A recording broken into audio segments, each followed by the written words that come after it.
तो ये पीटी 365 है जो कि आपकी इकोनॉमी की है, ठीक है। इकोनॉमी की रिलीज हो चुकी है। सबसे पहले बात करते हैं जीडीपी की। What is GDP? जीडीपी होता है growth and development, gross domestic product estimation in India. कैसे हम जीडीपी निकालते हैं? देखिए, इंडिया की जो रिकॉर्डेड जो रियल जीडीपी है वो है 7.8%। ये कब आया है? अप्रैल से जून का जो पीरियड था 2023 से 24 का, वहां पे कैलकुलेट किया हमने। अब प्रेजेंट जीडीपी कैलकुलेशन देखें हम, तो रियल और नॉमिनल जो जीडीपी है, एमओएसपीआई कैलकुलेट करता है क्वार्टरली जीडब्ल्यूए को। जीडब्ल्यूए होता है आपका ग्रोस वैल्यू एडेड, और इसका जो प्राइस है वो कांस्टेंट है। बेस ईयर हम लेंगे 2011 से 12 के बीच का रियल जीडीपी, और करंट जो प्राइसेस है आपके, जिसको हम बोलते हैं नॉमिनल जीडीपी। जीडीपी डिफ्लेटर क्या होता है? रेशियो जो होता है आपका नॉमिनल जीडीपी का और आपका रियल जीडीपी, वो होता है आपका जीडीपी डिफ्लेटर।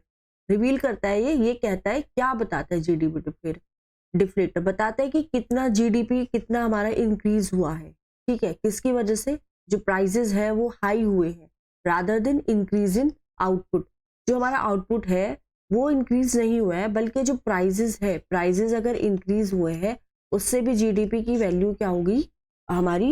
इंक्रीज होने से या डिक्रीज होने से थोड़ी सी फ्लक्चुएट होती है। जीडीपी कैलकुलेशन अप्रोचेस, कितने तरह से हम कैलकुलेट कर सकते हैं जीडीपी को?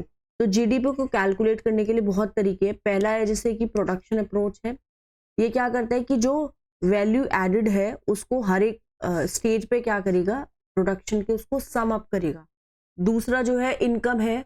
ये जो जितनी भी टोटल इनकम आ रही है, जो फैक्टर्स ऑफ प्रोडक्शन है आपके, उनसे जितनी भी टोटल आपकी इनकम आ रही है उसको क्या करेगा, कैलकुलेट कर देगा।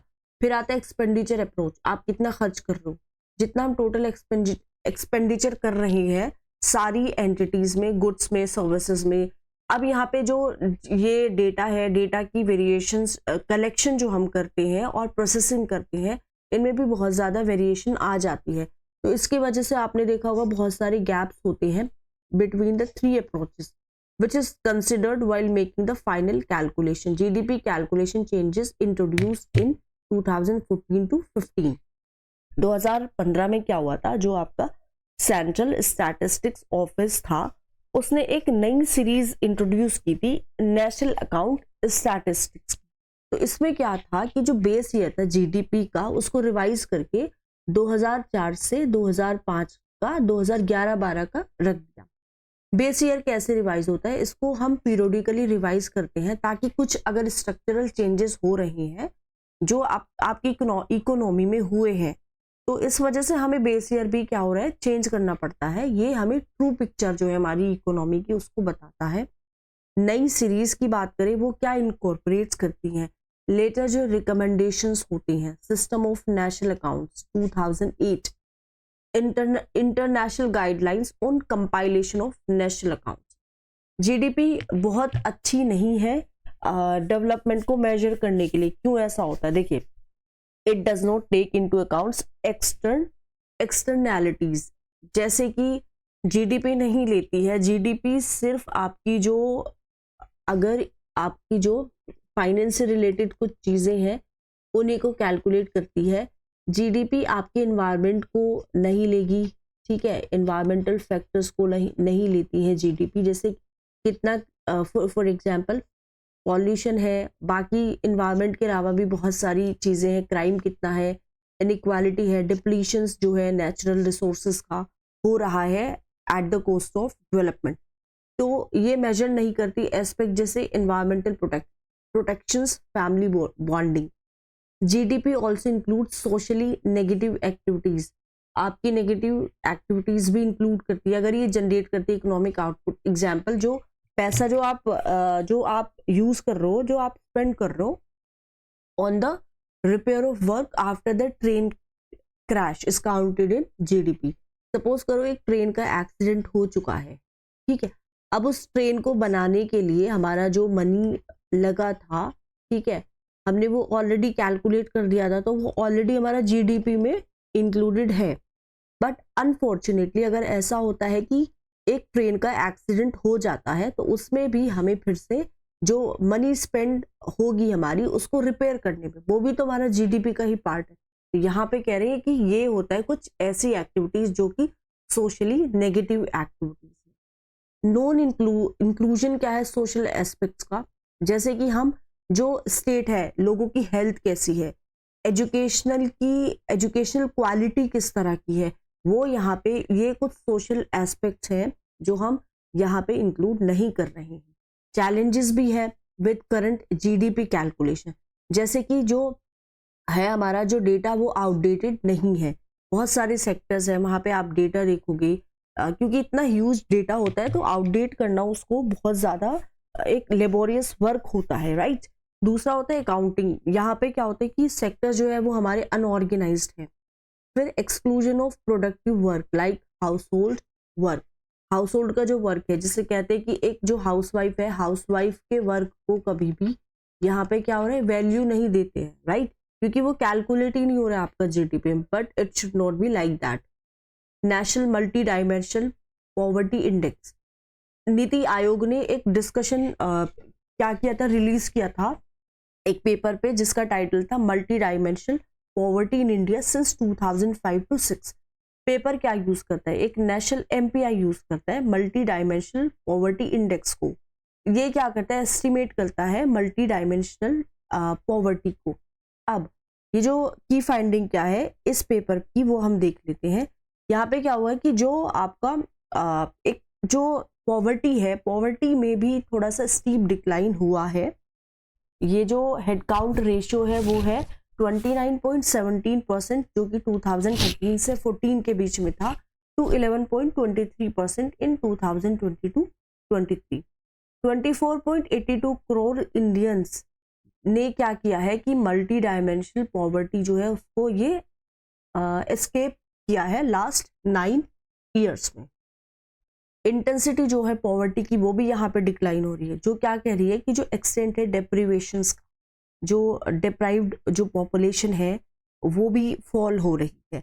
अब पेस जो है डिक्लाइन का पॉवर्टी हेड काउंट रेशियो में वो बहुत ज़्यादा फास्टर था 2015 से 2021 तक कंपेयर टू जो 2005 से लेके 2016 तक। उत्तर प्रदेश है, बिहार है, मध्य प्रदेश है, ओडिशा है, राजस्थान है, उन्होंने क्या देखा, फास्टेस्ट रिडक्शन यहाँ पे देखा गया है जो प्रोपोर्शन है मल्टी डायमेंशनल पुअर का। ऑलराइट, अब यहाँ पे 12 इंडिकेटर्स है, सो आ statistically significant reduction.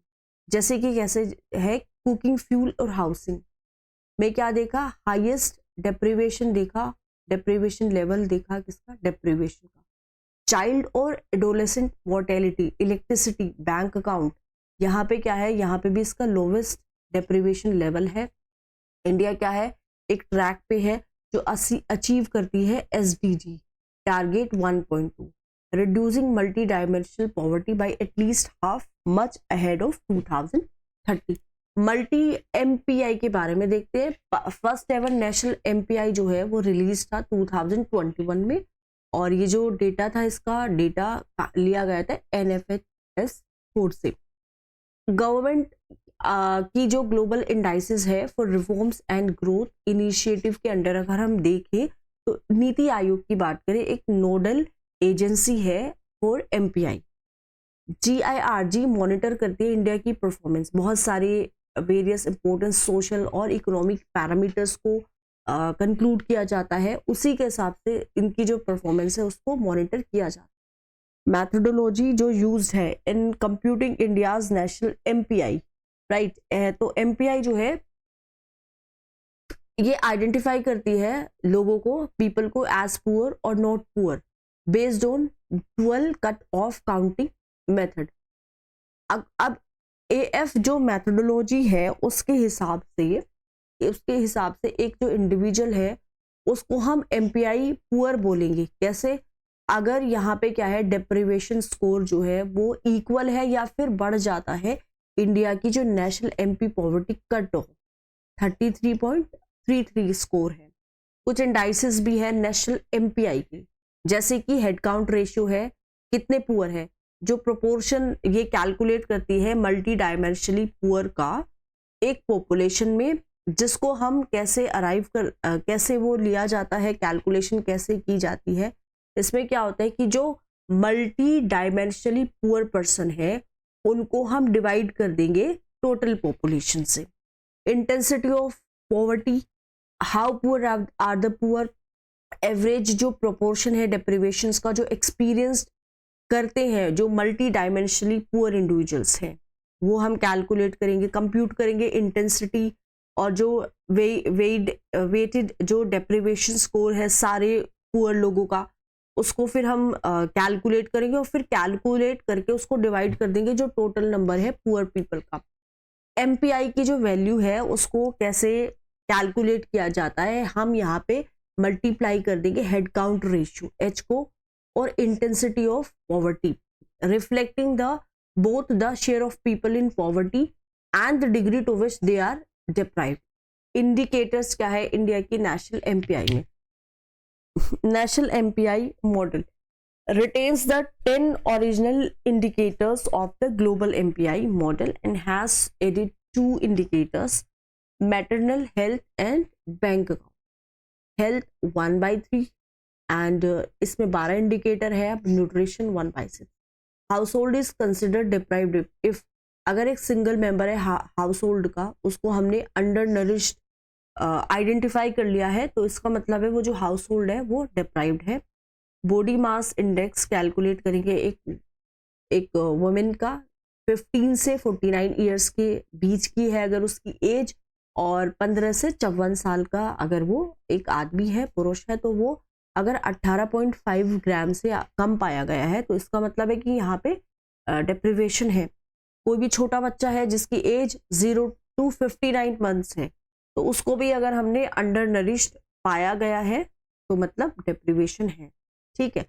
Child and adolescent mortality, कोई भी बच्चा है या फिर एडोलेसेंट है जिसकी एज 18 साल से कम है और वो मर चुका है एक हाउस होल्ड में। ठीक है। मैटरनल हेल्थ देखेंगे, कोई भी वुमेन है हाउस होल्ड में जिसने बर्थ दिया है बट उसको actually 4 antenatal care visits नहीं मिले हैं, जो एक लेडी को मिलते हैं जब वो माँ बनती है, वो अगर उसको नहीं मिले हैं तो यहाँ पे डेप्रिवेशंस है।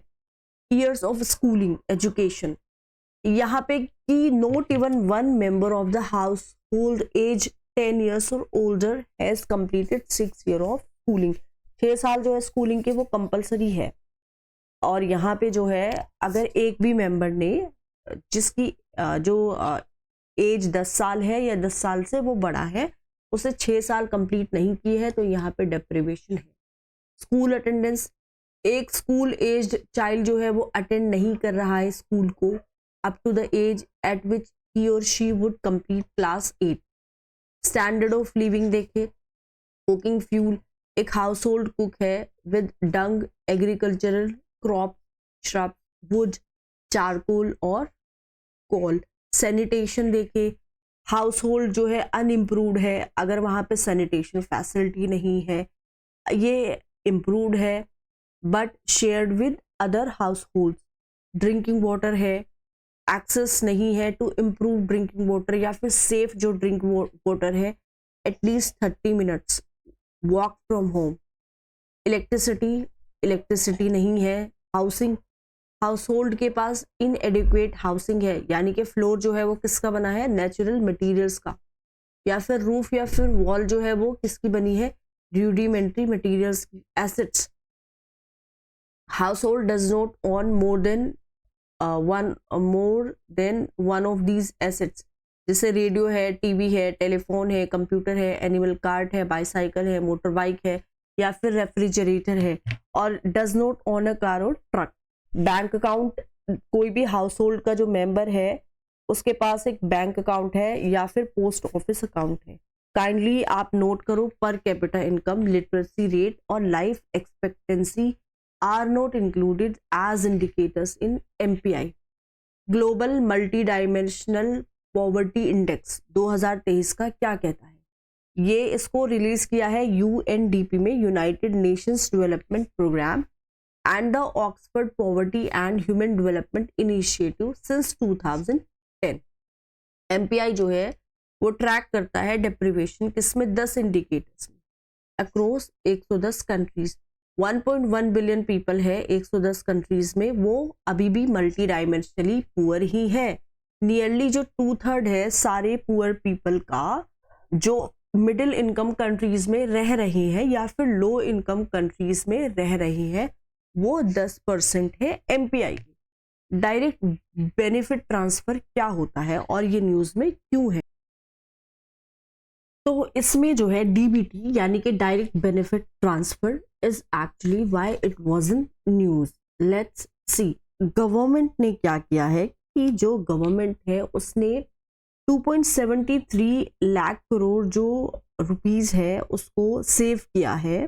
टैक्स पेयर की जो मनी है उसकी बात हो रही है एक्चुअली में, टू सेंड मनी टू, ताकि जो ये जो सेव किया है मनी, ये इसका जो टाइम पीरियड है वो है 2014 से 2023। कैसे सेव किया है कि सरकार ने अडॉप्ट किया है डायरेक्ट बेनिफिट ट्रांसफर, ताकि जो मनी है वो टारगेटेड जो बेनिफिशियरीज हैं उनको दे दी जाए एंड जो बोगस अकाउंट है उनको क्या कर सके, वीड आउट कर दिया जाए। तो इसमें जो है डायरेक्ट जो बेनिफिट ट्रांसफर है उसके बारे में पढ़ लेते हैं। ऑब्जेक्टिव इसका होता है कि ये ट्रांसपेरेंसी लेकर आता है और जो पिलफरेज है उसको टर्मिनेट कर देता है from the distribution of fund. ये 2013 में क्या हुआ था, लॉन्च हुआ था बहुत सारे डिस्ट्रिक्ट्स में, लेकिन ये जो अगर हम बात करें तो कंट्री में 2014 में काफ़ी डिस्ट्रिक्ट्स में ये इम्प्लीमेंट भी हुआ था। स्कीम है बहुत सारी डीबीटी के अंदर, डायरेक्ट बेनिफिट ट्रांसफर के अंदर, जैसे कैश ट्रांसफर है, एग्जाम्पल है पहल है, मनरेगा है, एनसीएपी है। इन काइंड ट्रांसफर है जो गवर्नमेंट देती है इंडिविजुअल्स को इंटरमीडिएट एजेंसी के थ्रू, जैसे कि पब्लिक डिस्ट्रीब्यूशन सिस्टम होता है। दूसरे ट्रांसफर है जैसे कि सरकार जो देती है डिफरेंट नॉन गवर्नमेंट फंक्शनरीज को जो हेल्प करते हैं in facilitation of various government schemes. So till the last mile example ASHA workers under NHM, anganwadi workers under ICDS etcetera. बात करते हैं नोडल एजेंसी की। डीबीटी का मिशन कैबिनेट सेक्रेटेरिएट जो है under secretary coordination and PG disbursement जो channelled होते हैं through the public finance management system. Aadhaar की रिक्वायरमेंट देखते हैं। आधार इसमें मैंडेटरी नहीं हो जाता है डीबीटी स्कीम्स पे, सिंस आधार क्या प्रोवाइड करता है, यूनिक आइडेंटिटी प्रोवाइड करता है और ये यूजफुल है किसमें, in targeting the intended beneficiaries. Aadhaar is preferred and beneficiaries are encourage to have Aadhaar. Key enablers क्या है डीबीटी के लिए, जैम होता है हमारा जनधन, आधार and mobile Trinity.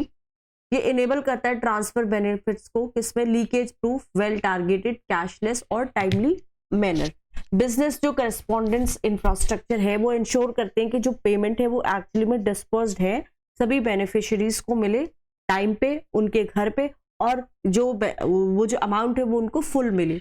Payment bank की बात करें, ये जो पेनिट्रेशन लेवल है फाइनेंशियल सर्विसेज का वो इंक्रीज हो चुका है रिमोट एरियाज में पूरे कंट्री में।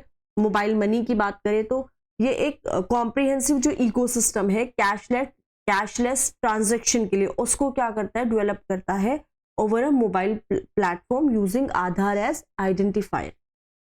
सेल्फ हेल्प ग्रुप जो है गवर्नमेंट ने अभी फिलहाल क्या किया है कि एक स्किल ट्रेनिंग जो प्रोग्राम है उसको क्या किया है, अनाउंस किया है, जो कि जो 2 करोड़ जो विमेन है उनको कवर करेगा अंडर द लखपति दीदी स्कीम। तो लखपति दीदी स्कीम जो है ये स्टार्ट इसलिए की गई है क्योंकि ये एनकरेज करेगी किसको, start micro enterprises.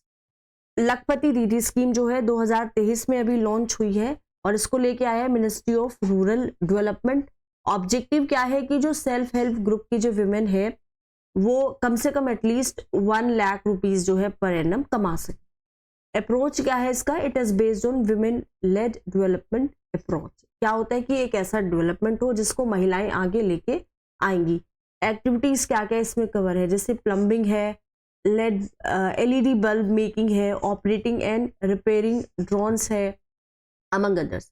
Self help group के बारे में देखिए अब बात कर लेते हैं। ये एक village based financial intermediary committee है जो जिसमें कि 10 से 20 जो लोकल जो विमेन है वो आती हैं, और ये जो नेचर है पूरा पूरा वॉलंटरी है, सहमति से आती हैं अपनी।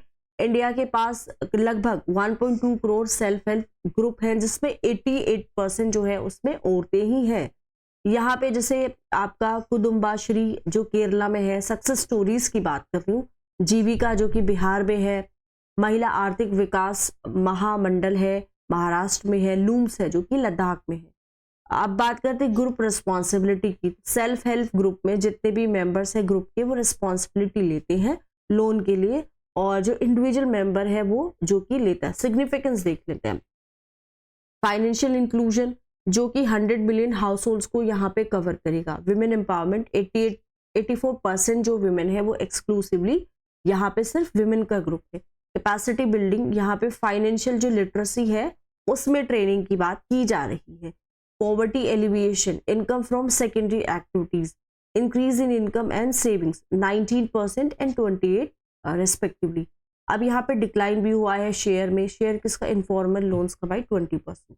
ठीक है, अब यहाँ पे क्या होता है, मेजर इनिशिएटिव हम देखते हैं जो कि सेल्फ हेल्प ग्रुप को क्या करते हैं, प्रमोट करते हैं। Deendayal Antyodaya Yojana, National Rural Livelihoods Mission, year जो है उसका 2011 था, as NRLM Ministry of Rural Development. अब यहाँ पे की फीचर्स क्या है, जो ऑर्गेनाइज करते हैं रूरल पुअर वुमेन को इसमें सेल्फ हेल्प ग्रुप में, और जो कंटिन्यूसली क्या कर रही है, नर्चर कर रही है और सपोर्ट कर रही है एक दूसरे को।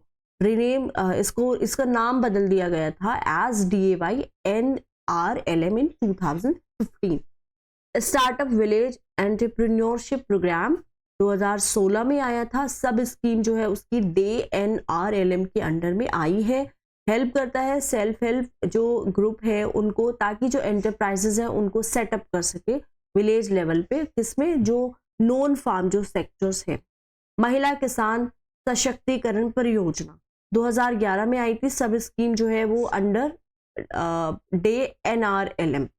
ये एम्पावर करता है विमेन को जो कि एग्रीकल्चर में है, ताकि एक सिस्टमैटिक इन्वेस्टमेंट हो जाए, उनका जो पार्टिसिपेशन है, प्रोडक्टिविटी है, उसको एनहांस करने के लिए। और ये क्या क्रिएट करता है, उनका जो एग्रीकल्चर बेस्ड लाइवलीहुड्स है उसको क्रिएट भी करेगा और उसको सस्टेन भी करेगा। दीनदयाल उपाध्याय ग्रामीण कौशल्य योजना 2014 में आई थी। सब स्कीम जो है DNRLM, ये क्या करता है, जो पुअरेस्ट ऑफ द पुअर है उनको स्किल करेगा।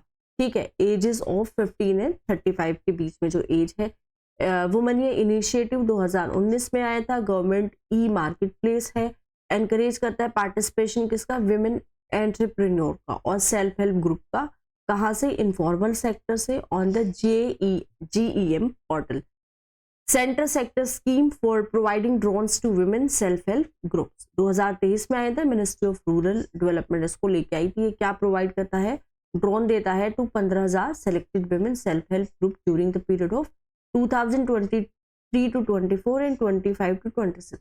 ये क्या प्रोवाइड करता है, रेंटल सर्विसेज देता है फार्मर्स को, ताकि जो एग्रीकल्चर का जो पर्पस है वो पूरा हो जाए। Self help group bank linkages, self help group PL project news में है, क्योंकि जो मिनिस्ट्री है रूरल डेवलपमेंट की, बैंक का जो लोन है अगर 7.68 लाख करोड़ है, तो ये क्या हुआ है, एक्सेस हो चुका है by the self help groups.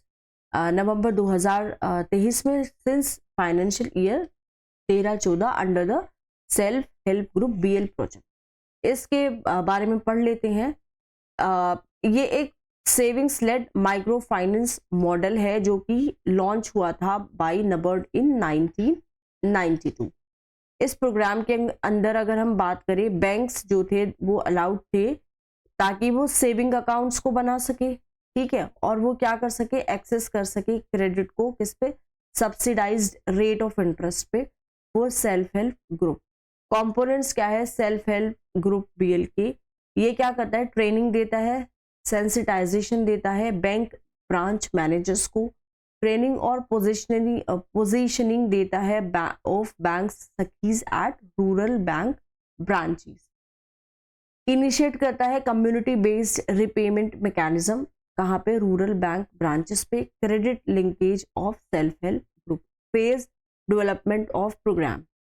Phase 1 जो है वो है 1990 से 2005 तक। नबार्ड ने एक कैटलिस्ट की तरह एक्ट किया था और आरबीआई ने अलाउ किया था ताकि वो क्या कर सके, बैंक जो है वो सेल्फ हेल्प ग्रुप को मनी लेंड कर सके। हावेवर लेंडिंग जो थी वो प्राइमरीली क्या थी, सब्सिडी ड्रिवन थी। फेज 2 2006 से 2012 तक रही। यहाँ पे क्या हुआ, स्ट्रैटेजिक शिफ्ट रहा, कहाँ से, from targeting individuals to group oriented lending approach. Phase 3 में क्या है, 2012 से 2000 मतलब प्रेजेंट तक है ये। यहाँ पे DAYNRLM आया है। यहाँ पे क्या हुआ था, with dedicated architecture and professional man power support. Removal हो चुका है कैपेसिटी सब्सिडी का और यहाँ पे जो है इंटरेस्ट सब्सिडी अब यहाँ पे आ गई है। माइक्रो फाइनेंस क्या है, रिसेंटली एक रिपोर्ट आई है जिसका टाइटल है माइक्रो मैटर्स मैक्रो व्यू। ये माइक्रो फाइनेंस इंडस्ट्री नेटवर्क ने रिलीज की है। माइक्रो फाइनेंस इंडस्ट्री नेटवर्क जो है वो एक एसोसिएशन है किसका, non bank finance company micro finance institutions का, जो 2009 में क्या हुआ था, एस्टेब्लिश हुआ था।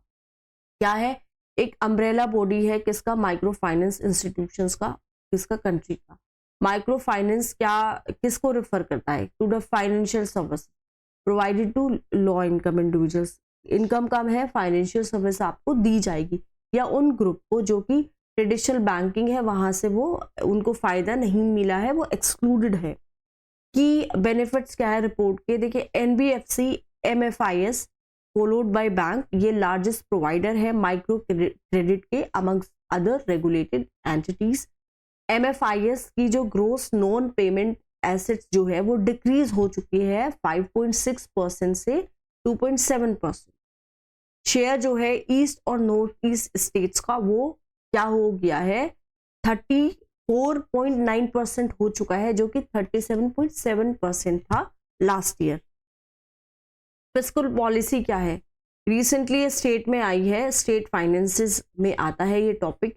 रिजर्व बैंक ऑफ इंडिया ने एक एनुअल रिपोर्ट अपनी पब्लिश की है जिसका टाइटल है स्टेट फाइनेंसेस, यानी कि स्टडी किसका, budget of 2023 to 24। Scheme theme जो है इस रिपोर्ट की वो है revenue dynamics and fiscal capacity of Indian state. की फाइंडिंग क्या है रिपोर्ट की, देखिए कैपिटल आउटले जो है वो budget is budgeted to increase by 42.6% in 2023 to 24 to 2.9% of GDP। Death GDP ratio जो है स्टेट्स की वो डिक्लाइन हो चुकी है 31% से 27.5%। States consolidated gross fiscal deficit to gross domestic product ratio decline हो चुकी है from 4.1% in 2022 to 2.8% in 2021 to 22। यहाँ पे क्या होता है, led by a moderation in revenue expenditure and an increase in revenue collection, increase tax buoyancy with implementation of goods and services tax। Tax buoyancy refers करता है एक responsiveness किसका, tax revenue receipts का to changes in national income. Tax buoyancy जो है जो कि क्या है, ग्रेटर है देन 1 सिग्निफाइज दैट कि जो टैक्स रेवेन्यू है वो ग्रो करता है फास्टर रेट पे than the growth in national income. N K Singh की कमेटी के कुछ रिकमेंडेशन आए हैं। Combined debt to GDP ratio जो है सेंटर और स्टेट्स की वो क्या होना चाहिए, 60% होना चाहिए 2023 तक, जो कंप्राइज करती है 40% किसका, सेंटर का, और 20% किसका, स्टेट्स के लिए। कमेटी ने सजेस्ट किया था एक इनकॉर्पोरेटिंग एस्केप क्लॉजेस जो अलाउ करता है डेविएशन कहाँ से, फिस्कल टारगेट्स से under specific circumstances such as national security, acts of war, national calamities, etc.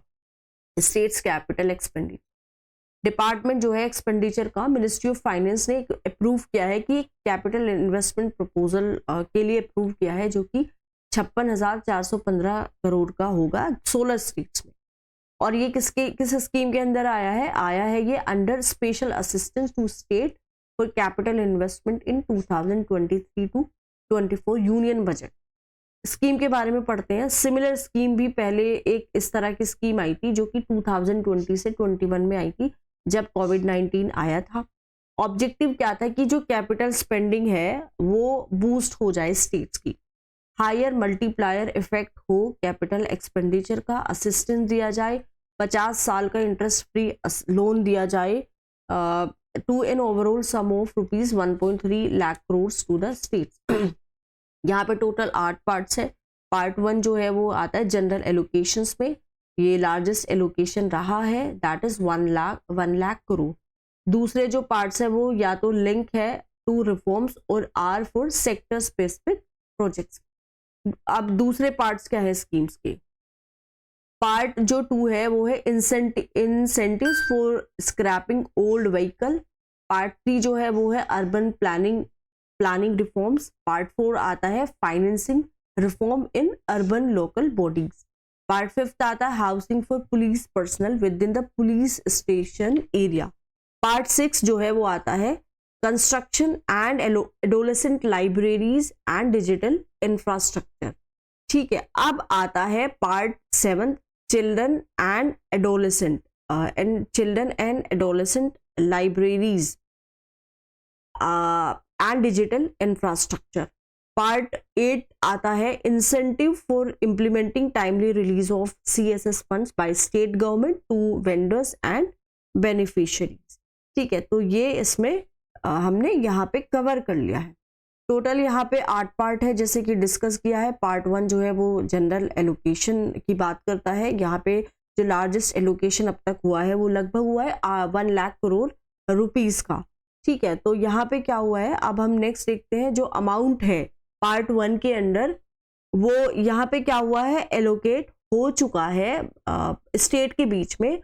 उनका जो शेयर है, जितना जो स्टेट जो है जितना टैक्स दे रहा है, जितने ड्यूटीज दे रहा है सेंट्रल गवर्नमेंट को, उस प्रोपोर्शन के हिसाब से ये फंड जो है उसका एलोकेशन हुआ है। और जो 15th फाइनेंस कमीशन है उसने ये डिसाइड किया है। कुछ ट्रेंड्स भी है कैपिटल एक्सपेंडिचर में, capex by the states. Capex की जो ग्रोथ है वो सेम रही है FY23 में compared with 29% growth in FY22। Expenditure जो हुआ है स्टेट से कुछ सब्सिडीज पे वो बहुत ही फास्टर पेस पे क्या हुआ है, रेज हुआ है, even as their capital spending slowed down in FY23। Capex जो है वो उसको हम बोलते हैं कैपिटल एक्सपेंडिचर। वो क्या है, एक पार्ट है गवर्नमेंट का स्पेंडिंग का जो कहाँ पे जाता है, into the creation of assets, जैसे कि स्कूल्स है, कॉलेजेस है, हॉस्पिटल बनेंगे, रोड्स बनेंगी, ब्रिजेस बनते हैं, डैम्स बनते हैं, रेलवे लाइंस बनती है, एयरपोर्ट बनती है और सीपोर्ट्स बनते हैं। कैपेक्स टारगेट्स एक स्टडी के हिसाब से, ये जो IT स्टडी आई थी बैंक ऑफ बड़ौदा से, तो जो 25 स्टेट्स हैं वहां पे क्या हुआ है, they have 25 state have cumulatively achieved 76% of their capex target in FY23। Capital outlay GDP ratio, state की जो कैपिटल आउटले GDP रेशियो है वो ऐसा लग रहा है कि वो इम्प्रूव होगी 2.3% से 2.9%। सेंटर सपोर्ट जो है to states to increase capex. Early release of funds, centre जो है वो भी क्या हुआ है, उसने भी रिलीज कर दिया है ट्रांचेस किसका, टैक्स डिवोल्यूशन का, early to help states front load capex rather than wait till the end of fiscal. Central government ने रेगुलेट कर दिया है स्टेट की borrowing under article 293 of the constitution from financial year 2023। Centre ने क्या किया है, टाइटन कर दिया है जो बोरोइंग नॉर्म्स है उनको for the states by including of budgets liabilities as part of the states annual net borrowing ceiling. Production linked incentive scheme, ये क्या प्रोवाइड कर रही है, कैपिटल एक्सपेंडिचर लिंक्ड इंसेंटिव्स जो है वो प्रोवाइड कर रही है 214 की factors. Public debt, international monetary fund एक एनुअल आर्टिकल है, आर्टिकल 4 कॉन्स्टिट्यूशन रिपोर्ट, जिसने हाईलाइट किया है कि इंडिया का जो पब्लिक डेट है, डेट टू GDP रेशियो है जनरल गवर्नमेंट लेवल पे, वो इंक्रीज हो चुका है 81% से 84% तक and back to 81% in 2022 to 23। ठीक है, अंडर आर्टिकल 4, जो आर्टिकल 4 है आईएमएफ का आर्टिकल्स एग्रीमेंट का, वो कहता है कि आईएमएफ क्या होल्ड करता है, बायलैटरल डिस्कशन मेंबर्स के साथ यूजुअली हर साल। रिपोर्ट सजेस्ट करती है कि इंडियन ग्रोथ जो है वो expected to remain strong, supported by macro economic and financial stability. Public debt के बारे में देखते हैं। पब्लिक डेट का मतलब होता है कि liabilities payable by the central government जो कॉन्ट्रैक्टेड है against the consolidated fund of India as provided under article 292 of the constitution of India. Current status जो है पब्लिक डेट का इंडिया में, वो कहता है सेंट्रल गवर्नमेंट पब्लिक डेट 57.1% है जीडीपी का as of the end of year 2023। General government debt जो है वो 81% था जीडीपी का 2022 से 23। जनरल गवर्नमेंट डेट जो है वो रिप्रेजेंट करता है इंडेटनेस किसका, गवर्नमेंट सेक्टर का, जैसे कि सेंट्रल है आपका, स्टेट गवर्नमेंट है, यूनियन टेरिटरीज है विद लेजिस्लेचर।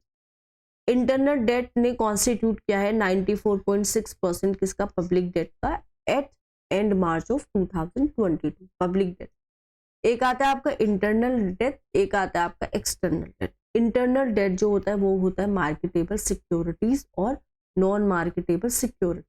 इसमें आ जाता है आपका G-sec, T bill and cash management bills. अब आता है आपका intermediate T bills, securities against small savings etcetera.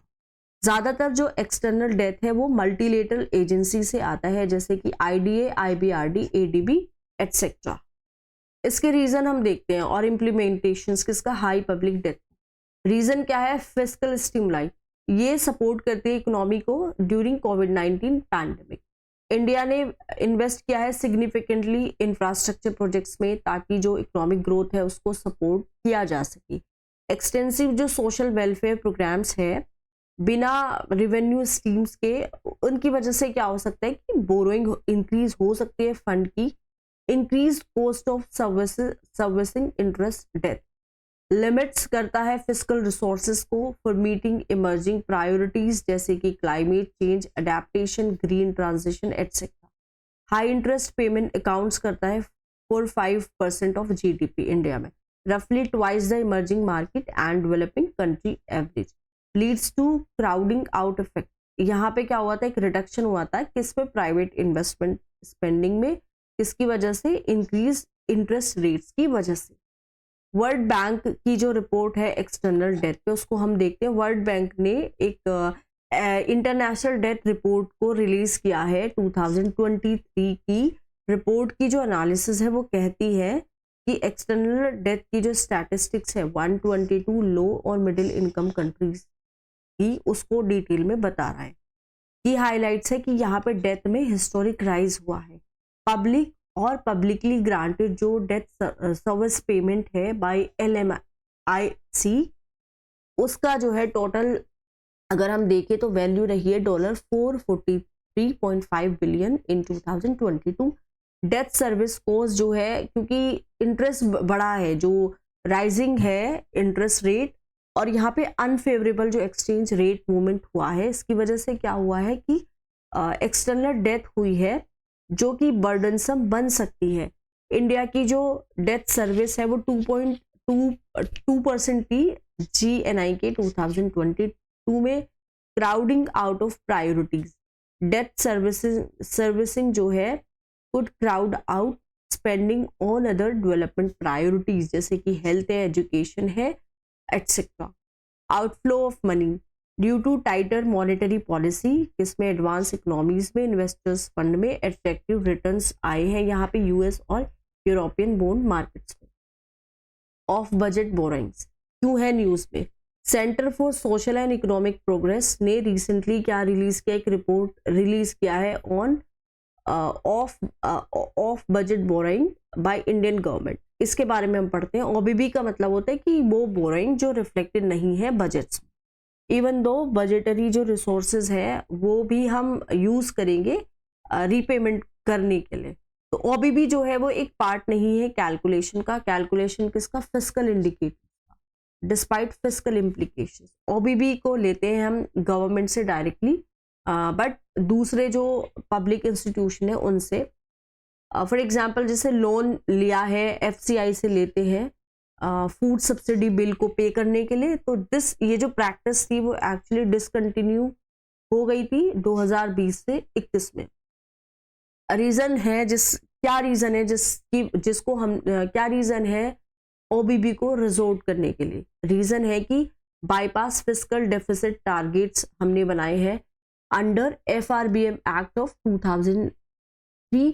हमने अवॉइड की है बोरिंग लिमिट्स को। आर्टिकल 29 क्लोज 3 कॉन्स्टिट्यूशन आर्टिकल बताता है कि स्टेट को कंसेंट लेना है सेंटर का अगर उनको लोन लेना है, ठीक है, और if they have any outstanding loan to the centre और loans with the centre is the guarantee.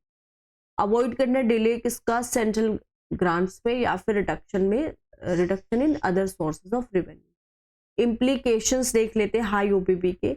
एक हिडन लाइबिलिटीज है जिसकी वजह से डेथ ट्रैप हो सकता है सरकार के लिए। एडवर्सली अफेक्ट करती है accountability as it is generally scrutinized. Method क्या है ओबीबी के? National saving schemes, government fully serviced bond, domestic foreign market borrowings etcetera.